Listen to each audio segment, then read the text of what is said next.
এক মাসের বেশি সময় ধরে নিজ বাড়িতে বেকার বসে আছেন বৈষম্য বিরোধী ছাত্র আন্দোলনে ডান চোখ হারানো শফিকুল ইসলাম। অর্থ সংকটে চলছে না পরিবার, আবার হচ্ছে না চোখের চিকিৎসাও। গত ১৯ জুলাই ঢাকার দৈনিক বাংলা মোড় এলাকায় গুলিবিদ্ধ হন শফিকুল ইসলাম। পরে বিভিন্ন হাসপাতাল ঘুরে চিকিৎসা না পেয়ে ২২ জুলাই ফার্মগেট এলাকার ইসলামী হাসপাতালে ভর্তি হয়ে চিকিৎসা নেন তিনি। কিন্তু ততক্ষণে শফিকুলের ডান চোখের আলো নিভে যায়। পরে ৩ আগস্ট গ্রামের বাড়ি ফিরে আসেন শফিকুল।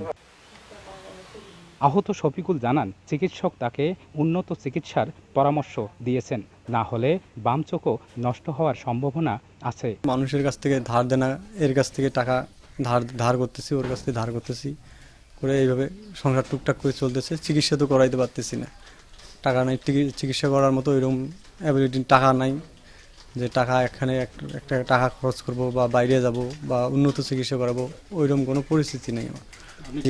আমি যদি সরকার যদি একটু সুচিকিৎসার ব্যবস্থা করে, তাহলে আমি আশা করি যে আমি চোখে আবার দেখতে পাবো, আবার সংসারের হাল ধরতে পাবো, এই আশাটা আছে সরকারের কাছে। এটা আবেদন আমার, যেন আমাদের জন্য সুচিকিৎসার একটা ব্যবস্থা করে। শফিকুলের ২ সন্তানের একজন প্রতিবন্ধী, চোখে দেখেন না বৃদ্ধ বাবাও। মা আর স্ত্রী সহ ৬ সদস্যের সংসারে একমাত্র কর্মক্ষম ব্যক্তি ছিলেন তিনি। এ অবস্থায় সরকারের দৃষ্টি কামনা করছেন তার পরিবার সহ স্থানীয়রা। আমি অন্ধ ১০-১৫ বছর থেকেই, আমার ছেলেও অন্ধ। ঠিক আছে, সরকারের কাছে এইটা আবেদন, সরকারের জন্য আমাদেরকে সাহায্য করে। আমার একটা ছেলে এই সংসার চলায়, আমার কেউ নাই, কাইও নাই, আর মাদত বলে আমার আর কাইও চলার মতো। আমার কিভাবে চলবো, কিভাবে কি করবো, একটা গার্জিয়ান তাইও পড়ি।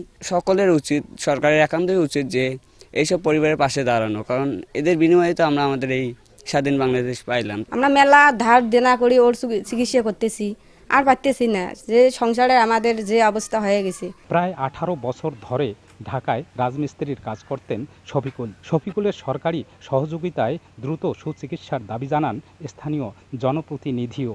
ওর পারিবারিক অবস্থা অত্যন্ত খারাপ, সেটা হলো বাড়ি ভিটা ছাড়া আর কোনো জমি নাই, সেটাও সে জমিটা হলো নারী দান করছে।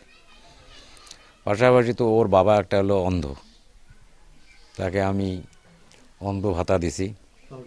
হ্যাঁ, মানে বিভিন্ন ভিজিএফ বিভিন্ন সাহায্য আসলে তাকে প্রথম অগ্রাধিকার দেই। শফিকুল ইসলাম কুড়িগ্রাম পৌর এলাকার কৃষ্ণপুর পাইকপাড়া গ্রামের বাসিন্দা। তিনি ওহেদ আলী ও সখিনা দম্পতির ৪ সন্তানের মধ্যে একমাত্র পুত্র সন্তান।